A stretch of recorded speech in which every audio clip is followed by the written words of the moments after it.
CM Revanth Reddy నేతృత్వంలో జగిత్యాల అభివృద్ధి సంక్షేమమే ధ్యేయంగా పనిచేస్తానన్నారు జగిత్యాల ఎమ్మెల్యే సంజయ్ కుమార్. జగిత్యాలలో 149 మంది లబ్ధిదారులకు కళ్యాణ లక్ష్మి చెక్కులు, 97 మంది లబ్ధిదారులకు సీఎం సహాయ నిధి చెక్కులు పంపిణీ చేశారు. జగిత్యాల డబుల్ బెడ్రూమ్ ఇండ్లు రాష్ట్రానికే తలమానికమన్నారు. డబుల్ బెడ్రూమ్ ఇండ్ల మౌలిక సదుపాయాల కోసం 14 కోట్లతో పనులు ప్రారంభమైనట్టు తెలిపారు ఎమ్మెల్యే సంజయ్ కుమార్.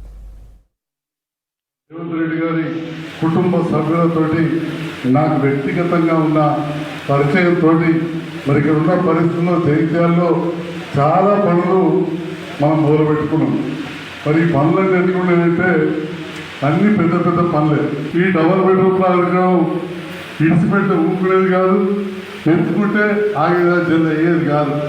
అంటే ప్రభుత్వ సహకారం అవసరం. మరి మెడికల్ కాలేజ్ ఇంతకుముందు తమ్ముడు రవీందర్ రెడ్డి చెప్పినట్టు పెద్దగా మొదలు పెట్టుకున్నాం. దాదాపు 300 కోట్ల ప్రాజెక్టు, అప్పుడు 30 కోట్లు వచ్చినాయి. వారికి కూడా ధన్యవాదాలు గత ప్రభుత్వంలో కేసీఆర్ గారు. కానీ ఇప్పుడు అది పూర్తి కావాలంటే ఇంకో 300 కోట్లు రేవంత్ రెడ్డి గారు ఇవ్వాలి.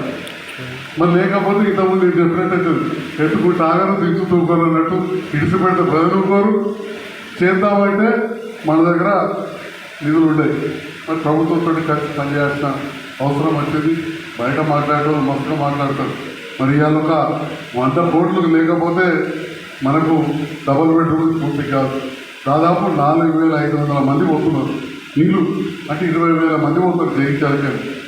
మరి అటువంటి సందర్భంలో ముందుగా లేక 34 కోట్లు వస్తే ఆ నీళ్లు, కరెంటు, సెప్టిక్ ట్యాంక్ అయితే గౌరవ ముఖ్యమంత్రి గారు మున్సిపల్ శాఖ మంత్రివర్యులు కాబట్టి వారి పర్మిషన్ తీసుకు